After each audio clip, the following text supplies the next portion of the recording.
15 টাকা কেজি দরে সরকারকে আলু কিনতে হবে, এই দাবি নিয়ে কৃষি ও কৃষক বাঁচাও কমিটি সহ 4টি সংগঠন যৌথভাবে বর্ধমান কার্জন গেট এলাকায় বিক্ষোভ দেখায় এবং জেলা শাসককে ডেপুটেশন দেয়। এদিন কার্জন গেট এলাকায় রাস্তায় আলু রেখে সংগঠনের সদস্যরা বিক্ষোভ দেখায়।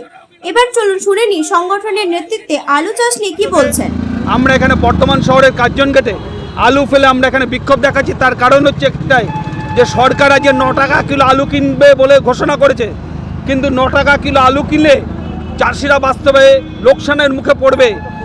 ফলে আমাদের দাবি হচ্ছে 15 টাকা কিলো ধরে আলু কিনতে হবে। কারণ আমরা দেখতে পাচ্ছি সার চাপানের দাম আকাশ ছোঁয়া, সেখানে সারে কালোবাজারি হয়েছে, বীজেও কালোবাজারি হয়েছে।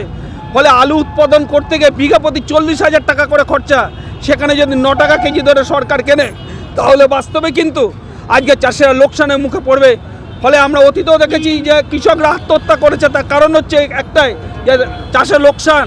ফলে চাষের লোকসানের জন্য কৃষকরা আত্মহত্যা করেছে। আগামী দিনে যাতে এই আত্মহত্যা না করে যাতে এইখান থেকে বাঁচতে পারা যায়, তার জন্য সরকার স্বামীনাথন কমিশনের সুপারিশ মেনে 15 টাকা কিলো ধরে আলু সরকার কিনুক চাষিদের কাছ থেকে, এটা হচ্ছে আমাদের দাবি। পাশাপাশি হচ্ছে যে নয়া কৃষি নীতি, যার মধ্যে দিয়ে কর্পোরেটদের হাতে টোটাল কৃষি ব্যবস্থাকে তুলে দেওয়ার চক্রান্ত করেছে সরকার, সে নয়া কৃষি নীতির বিরুদ্ধেও আমাদের পাশাপাশি প্রতিবাদ চলছে।